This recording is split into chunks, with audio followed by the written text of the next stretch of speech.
Hey everybody, how you doing? It is man behind the camera, ASMR, and this ASMR could be reading a couple stories from this book here, A World Full of Winter Stories.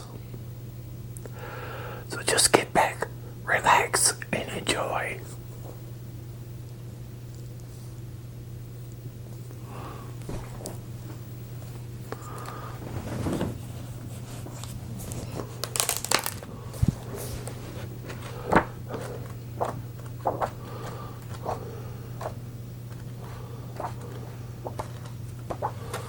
And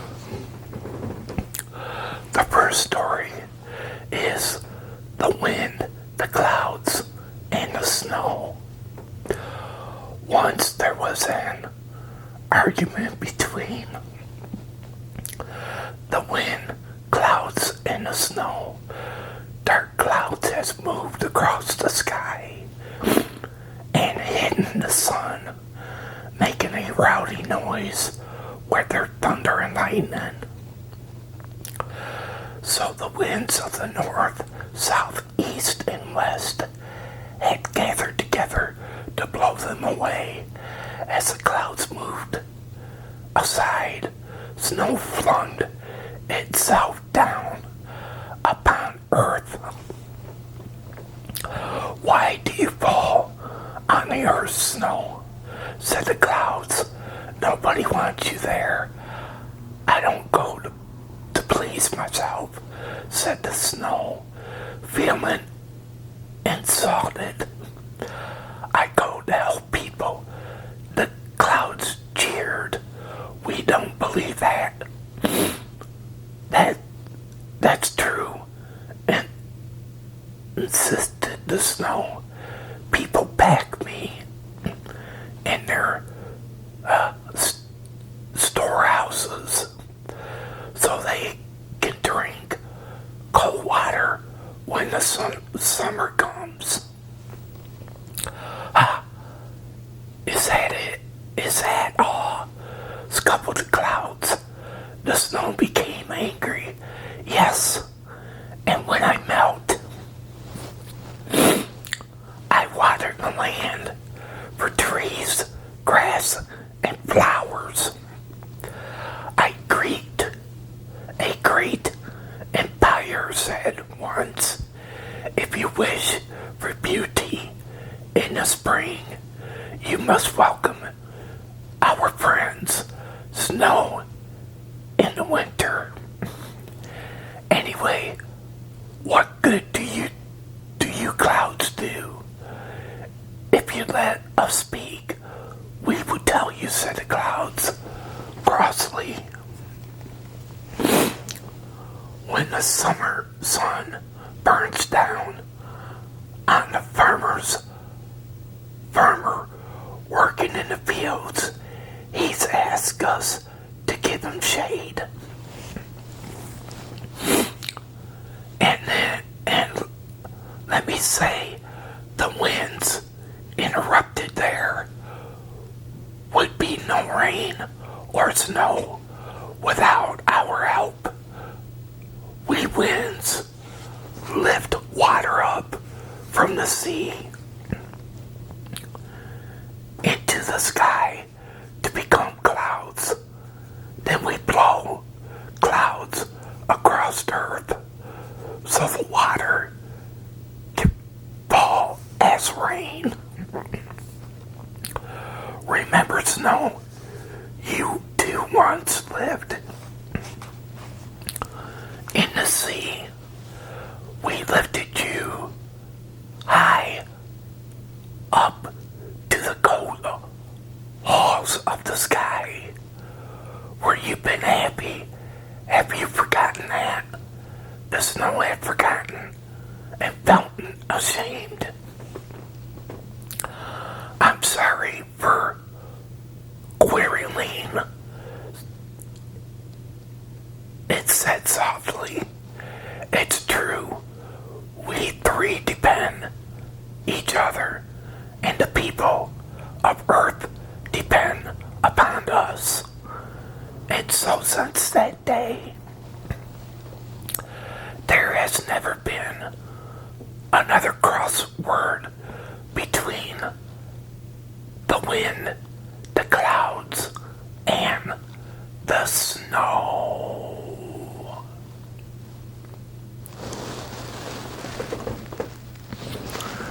Now, wasn't that a cute story?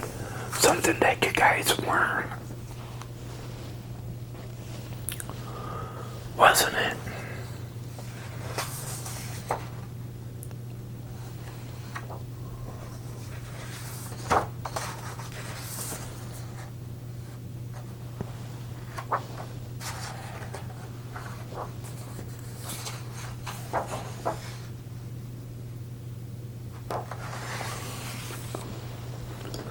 Well, everybody. Oh, okay. Here's another one. The snowman. All day, the snowman stood in the garden where some children had made him, listening to jingle bells of sleigh swishing by and watching the sun move across the sky. I wish I knew how to move, he sighed. Then I'd run and slide like the children. The old dog in the yard looked up. The sun will soon teach you how to run, he said. I've seen it. Will all the others? I don't understand, said the snowman. That bright thing above will teach me how to run. Of course, you don't understand yet. You're only just been made, said the dog. There's a chance coming in the weather. There's a change coming in the weather, and soon you'll know how to run. Then he turned away and crept into his kennel to sleep. I may be new, but I have a feeling the sun isn't my friend. Though the snowman. Next morning, the garden was white with frost, was sparkled in the sun as if diamond dust had been sprinkled over the earth. How beautiful cold it was today, said the snowman. It made my whole body crinkle. The old dog shivered. I remember a time when I didn't have to lay out there, he said. When I was young, I lived across the house. I used to sleep on a velvet chair, and the children would play with me and call me their friend. Then when I grew up big, I was given to the cook, so I went to live in the kitchen. It was a quieter life, but a happy time. I had plenty of food and my own cushion by the stove, the finest place to be in this weather. I still dream of that beautiful stove. Is a stove really beautiful? Asked the snowman. Is it like me? It's the opposite of you, said the dog. It's as black as a raven and has a big neck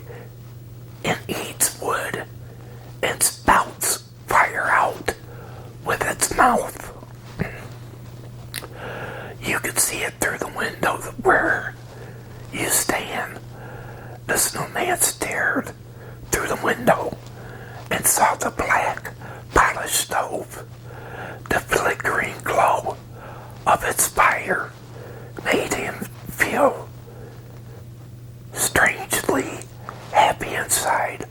Why did you leave such a wonderful place? Asked the snowman. I had to, said the old dog. I snapped at the young boy who kicked away my bone, and so I was put outside in the ghetto. Did you think that was fair?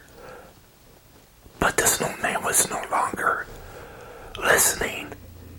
He was glazed at the beautiful stove. Something ate inside him.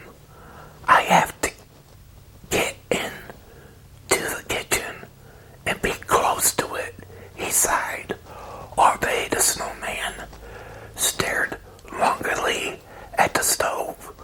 Whenever the kitchen door opened, its fire flared brightly and made him yawn to be inside more. Next morning was freezing cold, which should please any snowman, but not this one, for to his dismay, the kitchen window was glazed with ice, so he couldn't see the stove.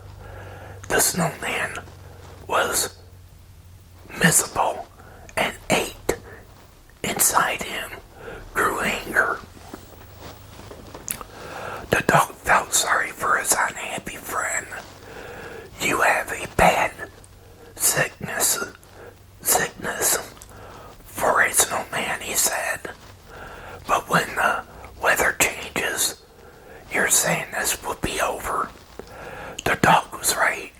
Soon the weather grew warmer and the snow began to thaw. When the snowman started slowly melted away too, but he was so miserable that he didn't complain. His body turned to water and ran into a ditch until all that was left was a rake, which the children had put aside him to keep the snowman standing straight. Why is that rake? Why? That rake's for cleaning out ashes in the stove, said the dog. Then he understood why the unhappy snowman had no longer to be beside the stove. Well, everybody, I hope all of you enjoyed this story time with me today. And if you did,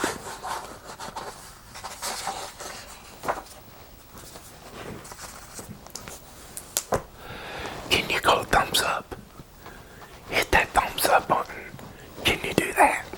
When you do that, it will bring people here to my channel. Also, if you're new and you came here, there's a subscribe button. Click on it and subscribe. Also,